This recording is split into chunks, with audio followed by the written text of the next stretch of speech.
Olá, seja bem-vindo para mais uma aula do nosso curso de Teoria da Computação.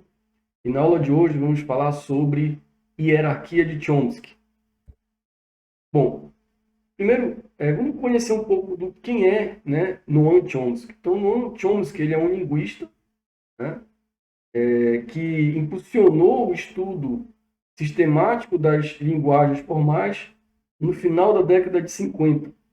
Nesse estudo que ele realizou, nesse estudo sistemático, ele criou uma classificação das linguagens, que tem a figura dele, né, uma figura recente, ele ainda continua vivo, né, até a gravação dessa aula. Então, ele é um cara que, um pesquisador, um linguista, né, um filósofo, que desenvolveu essa classificação das linguagens. E naquele período, lá na década de 50, né, a teoria de autômatos já se apresentava relativamente evoluída, né, considerando aquele período. Só que as linguagens, né, formais, né, ainda não tinham se estabelecido ali como uma disciplina. E aí, então, nesse período, o Chomsky publicou, na verdade, 2 artigos, né, que aí foram contribuir para a concentração das pesquisas na área das linguagens formais e também com consequências, né, para a teoria dos autômatos. E um desses artigos que ele publicou, ele definiu o que hoje é chamado de hierarquia de Chomsky, né? Que nada mais é do que uma classificação das linguagens. Ou seja, ele estabeleceu uma hierarquia, né, entre essas linguagens. Então, no estudo, né, proposto dentro da hierarquia de Chomsky, foram definidas 4 classes distintas de linguagem. Então, nós temos as linguagens tipo zero, que são as linguagens recursivamente enumeráveis. As linguagens tipo 1, também chamada de linguagens sensíveis ao contexto. As linguagens tipo 2, que são as linguagens livres de contexto. E as linguagens tipo 3, que são as linguagens regulares.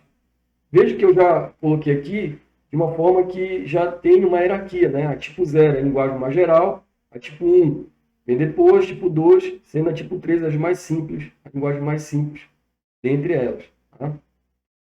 E todas essas linguagens, nós vamos estudar, na verdade, nós vamos dividir a partir, né, do próximo módulo exatamente o estudo, né, do nosso curso, exatamente de acordo com a classe de linguagens, começando pelas linguagens regulares, e nós vamos ver que em todas elas vamos ter um mecanismo gerador, né, uma gramática, né, que vai definir aquela linguagem, e também, equivalentemente, nós vamos ter um mecanismo reconhecedor, que vai também definir essa linguagem, claro que com as suas peculiaridades. A gente sabe que o mecanismo gerador, que são as gramáticas, tem como propósito gerar as cadeias daquela linguagem. E o mecanismo reconhecedor, que nós chamamos de autômatos, tem o propósito de verificar se uma dada cadeia pertence ou não àquela linguagem, se ela é aceita ou não naquela linguagem. E o que diferencia uma linguagem, uma classe de linguagem da outra? É exatamente no formato das produções. Né? O que vai definir, o que vai caracterizar aquela linguagem é exatamente como aquela produção está sendo, como as regras de produção estão sendo desenvolvidas ali. Ou seja, vai depender daquela relação alfabeta, né? Ou seja, vai depender do lado esquerdo e do lado direito das produções. Tá? Então aqui, ó, nós temos uma figura que ilustra bem essa hierarquia, né? As linguagens enumeráveis recursivamente são as mais gerais, né?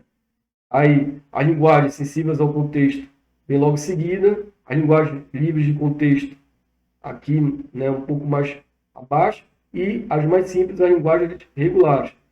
Observe que essa hierarquia ela estabelece uma relação entre essas linguagens. Então, a gente pode dizer, então, que toda linguagem acessível ao contexto é uma linguagem enumerável recursivamente. E que toda linguagem livre de contexto é uma linguagem sensível ao contexto, que também vai ser uma linguagem enumerável recursivamente. E toda linguagem regular é também uma linguagem livre de contexto. Tá? Veja, então, que existe essa relação. E, claro, que o inverso não é verdadeiro. Né? Nem toda linguagem livre de contexto é uma linguagem regular. Porém, toda linguagem regular é livre de contexto. Tá? Então, essa figura ela resume, né, essa relação, essa hierarquia que existe entre as linguagens. O que nós vamos ver agora é um pouquinho o que caracteriza cada uma delas. Tá? Lembrando que nós vamos estudar detalhadamente, de forma individual, cada uma. tá? A gente vai começar estudando pelas linguagens regulares. É o próximo módulo da nossa disciplina. Então, as linguagens regulares, ou chamada tipo 3, como já antecipei, são as linguagens mais simples dentro da hierarquia de Chomsky, tá? E elas podem ser geradas pelas chamadas gramáticas regulares, ou, né, as gramáticas regulares são subdivididas, vamos dizer assim, na linguagem linear, gramática linear à direita, e na gramática linear à esquerda. Tá? Então, a gramática linear à direita, ela vai ter a seguinte característica. Primeiro, que alfa, né, ou seja, o lado esquerdo, eu vou ter um não terminal, tá? Vou ter uma variável, uma letra maiúscula, né? E do lado direito, que é o beta, né, o lado direito das produções, eu vou ter um não terminal, né? Ou seja, eu posso ter um não terminal, eu posso ter, vamos aqui na ordem, né? Eu posso ter um conjunto de símbolos do meu alfabeto, né? Ou seja, eu posso ter um conjunto de símbolos terminais, né? Ok? Eu posso ter um elemento do meu símbolo, um elemento do meu conjunto de símbolos dos números, conjunto dos números naturais, perdão, né? Ou eu posso ter uma combinação, né? No símbolo do meu alfabeto, mais o conjunto dos números naturais ali, né? Ok? Então, veja que o símbolo do meu alfabeto, ou seja, meu terminal, né? Ele vai estar à esquerda, tá? Ele vai estar à esquerda, ou melhor, se a gente pensar em referência, né? O não terminal vai estar à direita dos meus terminais, tá? Fica mais fácil de entender. Daí o nome linear à direita, porque o não terminal vem à direita dos terminais. Então, por exemplo, aqui, ó, ibero também, ou seja, o lado direito das produções pode ser vazio, ok? Então vamos ver aqui, ó, tem essa gramática G1, né? Tá aqui o vocabulário dela, 0, 1, 2, 3 seria o alfabeto, SA seria os não terminais, né? Aqui, como já coloquei, o alfabeto, 0, 1, 2, 3, aqui as produções. Veja que os não terminais, ó, em todas as produções, tá? Eles aparecem do lado, quando eles aparecem do lado direito do meu terminal, ok? Então, 0A, 1S, né?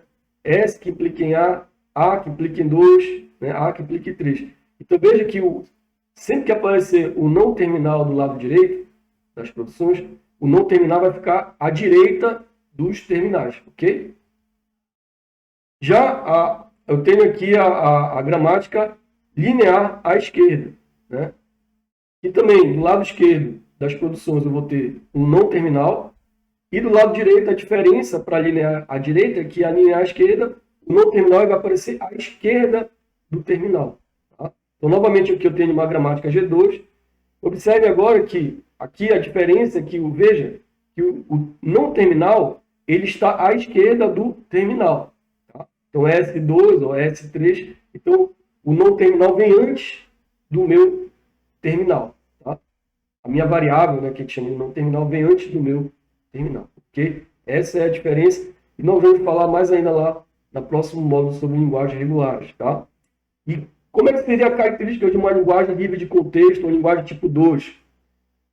É uma gramática, né, que obedece as seguintes regras. Então, do lado esquerdo, eu continuo tendo um único não terminal. Você vê aqui, ó, pertence a um não terminal, ou seja, eu vou ter um não terminal do lado esquerdo. E do lado direito, agora, eu posso ter qualquer coisa. Ou seja, qualquer coisa dentro do meu vocabulário. Então, eu posso ter não terminais e terminais, sendo que eu posso ter zero ou mais, ou seja, esse asterisco aqui, ó, é zero ou mais. Isso indica para a gente que eu posso ter também a cadeia vazia, né? Então, aqui vejam a gramática G3 aqui. Eu tenho 0 e 1, né? Como meu vocábulo 0 e 1S, que seria o meu vocabulário, né? Na verdade, o alfabeto aqui é 0 e 1. Os meus terminais é 0 e 1.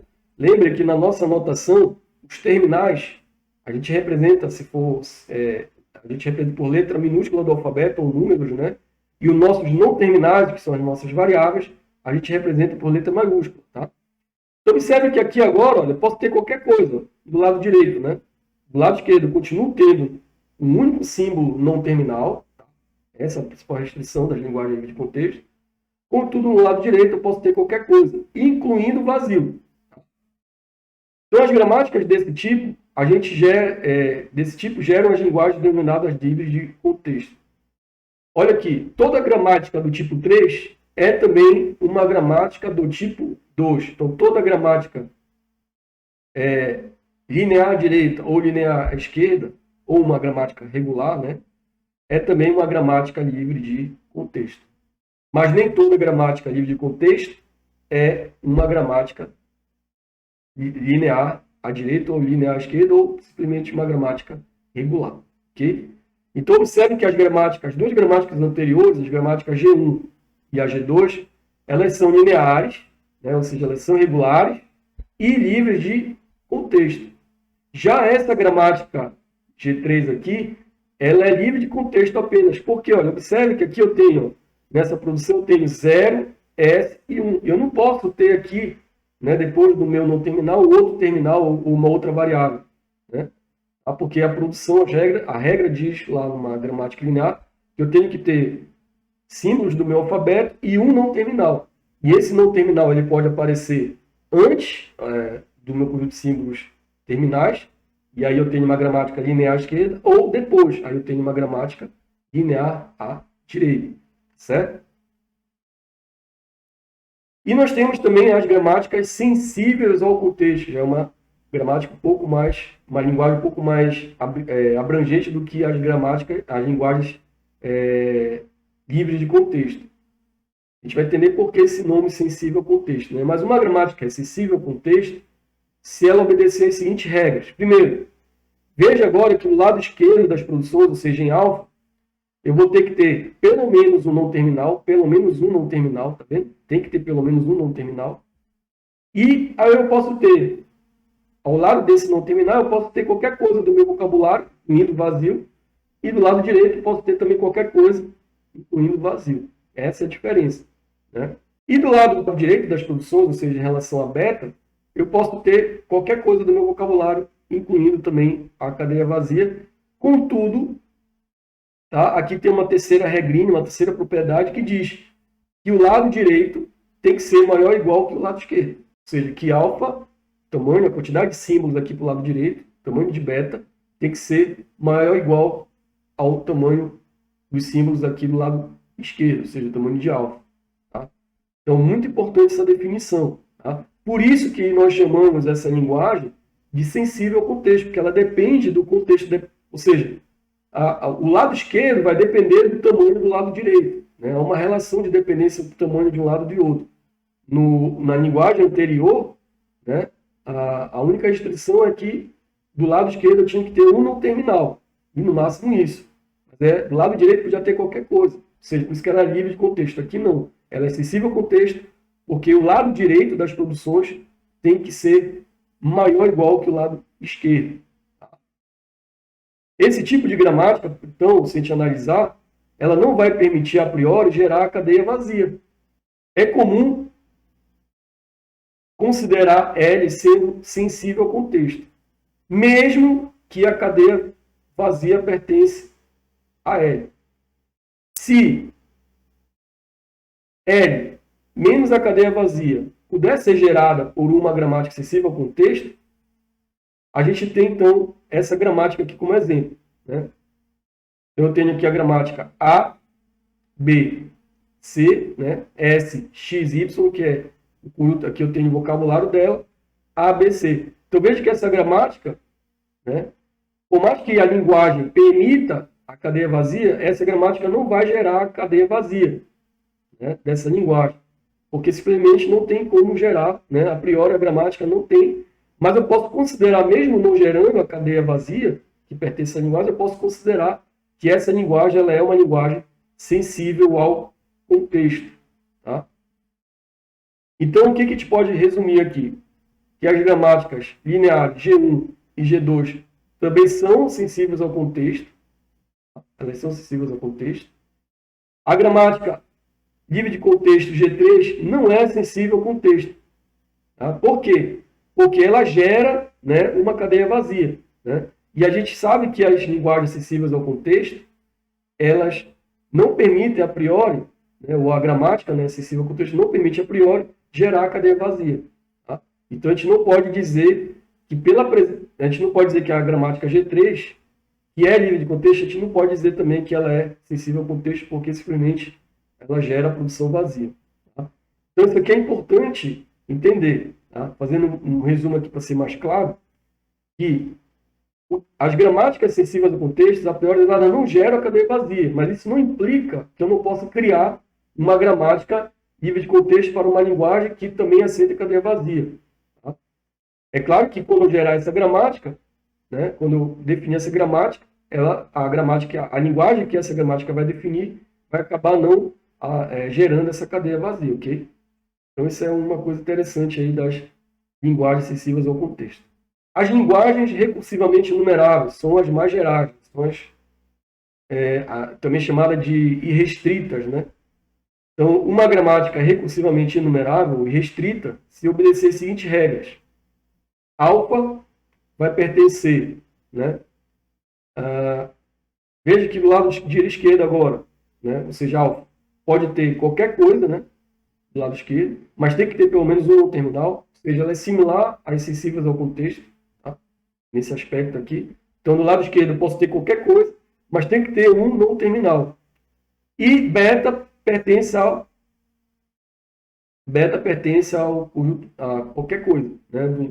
Qualquer coisa do meu vocabulário. Ou seja, do lado direito também eu posso ter qualquer coisa, incluindo vazio. E veja que aqui eu não tenho nenhuma restrição, por isso que o nome é restrito, né?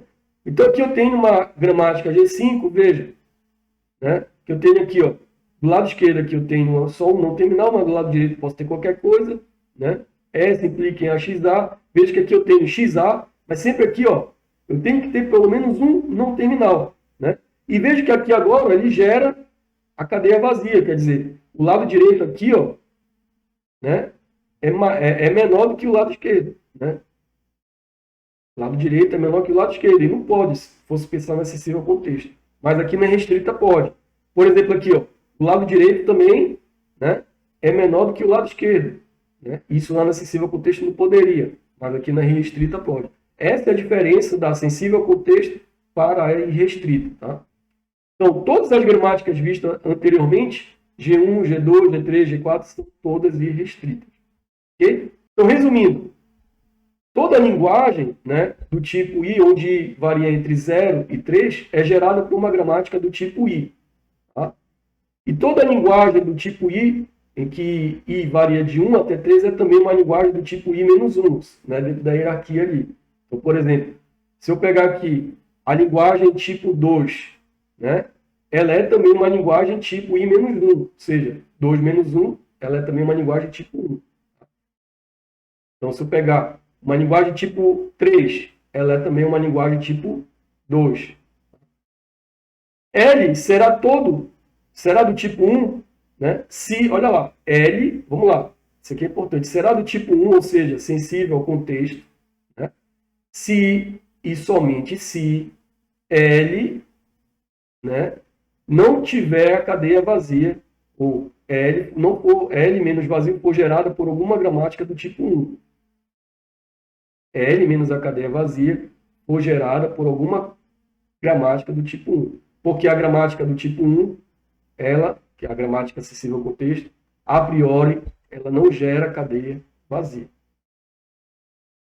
Então, em relação à gramática, toda gramática do tipo 3, né, toda gramática do tipo 3, chamada de linear ou regular, é também do tipo 2, livre de contexto. Mas nem toda gramática do tipo 2 também é do tipo 1, sensível ao contexto. Nós vimos isso lá. São do tipo 1 apenas, ou seja, são do tipo 1, que são acessíveis ao contexto, apenas aquelas que possuem produções em que beta é igual a vazio, né? Que não possuem produções em que beta é igual a vazio, tá? Então, são do tipo 1 aquelas, ou seja, são sensíveis ao contexto aquelas que não geram, né, a cadeia vazia, né? Toda gramática do tipo 1, toda gramática sensível ao contexto é também irrestrita, do tipo 0. Okay? Então, aqui algumas conclusões importantes. Cada linguagem demanda, de acordo com a sua complexidade, classe de reconhecedores progressivamente mais poderosos. Nós falamos isso lá no início da aula, que para cada linguagem eu vou ter o mecanismo reconhecedor e o mecanismo gerador, né? Então é possível reconhecer as linguagens do tipo I, né, onde vai de 1 até 3, com reconhecedores para o tipo da linguagem -1. Então nós vamos estudar, por exemplo, lá para as linguagens regulares, nós estudamos os autômatos finitos, né? E nas linguagens livres de contexto, nós estudamos os autômatos com pilha. Então, esses autômatos com pilhas, eles reconhecem a classe das linguagens livres de contexto e também reconhecem a classe das linguagens, ou define, né, a classe das linguagens regulares. Tá? E um outro aspecto importante é que o custo computacional de modelos mais complexos só se justifica se a utilização só se justifica quando a linguagem em questão exige tal poder de reconhecimento. Caso contrário, você pode simplesmente utilizar sempre modelos mais simples. Então, veja, se eu tenho uma linguagem que ela é regular, eu não preciso desenvolver um autômato com pilha. Eu posso solucionar ou representar aquela linguagem regular a partir de um autômato finito, né? Ou seja, um modelo mais simples. E isso vale também para gramática. Então, essa tabelinha aqui, ela é um resumo, né, dos modelos e as respectivas classes, né? Ou as classes e seus respectivos modelos de gramática e de reconhecimento. Então, quando a gente estuda as linguagens regulares, nós temos como modelo de gramática, ou como modelo gerador, as gramáticas lineares, né, regulares, direita ou esquerda. E como mecanismo reconhecedor, nós temos os autômatos finitos. Tá? Já nas linguagens livres de contexto, nós temos como modelo de geração as gramáticas livres de contexto, tem o mesmo nome, né? E nós temos como modelo de reconhecedor os autômatos de pilha. Tá? Já nas classes das linguagens livres de contexto, nós vamos ter como modelo gerador as gramáticas sensíveis ao contexto, né? Mas considerando aquela restrição, né, de não poder gerar a cadeia vazia. E aqui nós temos as máquinas de Turing com fita limitada, né, como mecanismo reconhecedor. E já para as linguagens recursivamente enumeráveis, nós temos os modelos de gramática restrita, né, a gramática restrita, e a máquina de Turing como modelo reconhecedor, aí, que é o modelo mais geral dessa linguagem. Tá? Bom, então essa aqui foi a nossa aula sobre a hierarquia de Chomsky, as classes de linguagens. Tá? No próximo módulo vamos começar a estudar cada uma dessas linguagens, começando pelas linguagens regulares, e lá nós vamos estudar exatamente as gramáticas linear direita, linear esquerda, né? Todas essas definições que nós vimos aí, vamos estar falando lá de forma mais detalhada, e também vamos trabalhar com os autômatos finitos, e aí nós vamos estudar ali os autômatos finitos determinísticos, não determinísticos, certo? Então, aqui encerra esse módulo de conceitos básicos, né? Espero que você tenha gostado. Um forte abraço e até a nossa próxima aula.